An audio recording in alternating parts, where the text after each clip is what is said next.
Senator from Florida. Madam President, yesterday marked 6 months since July 11th, a day when brave Cubans all across that island marched for democracy, cried out for freedom, and sent a clear message that the time was up for the illegitimate communist regime. From Havana to Santa Clara to Santiago de Cuba, the message of patria y vida could be heard from the people. Cuban families and demonstrators stood against the revolution's motto of patria or muerte, to once again declare that the revolution had failed. That failed resolution promised prosperity and equality for all. But the only equal thing about it was poverty, suffering, and oppression for all. We watched as families gathered outside the headquarters of the Cuban Communist Party to chant, "Cuba isn't yours." Their message was clear. It is a time for a new day of freedom and democracy in Cuba.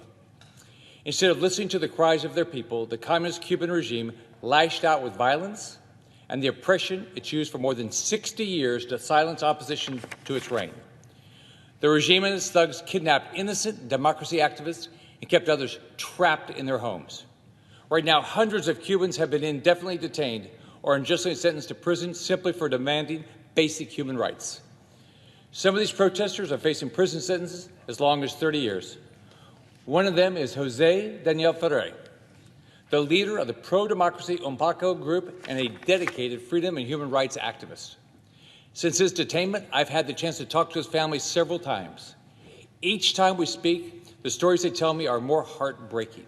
Jose Daniel is being tortured by the communist regime in an attempt to end his life. He's suffering from severe headaches, mouth bleeding, malnutrition, cough, and insomnia, all products of the cruel torture and inhumane treatment from the regime. We can also think about Felix Navarro, another longtime freedom activist who helps lead a pro-democracy group on the island. He was arrested, not for demonstrating, but for asking police about the status of some of the members of his group who have been detained. Today, the Senate can do something. Today, the United States Senate can pass a resolution honoring Cuban activists like Jose Daniel Ferrer, condemning the Cuban dictatorship's repression, and calling for the international community to stand with the Cuban people. I've introduced a resolution that does exactly that, and something everyone in the chamber should agree with.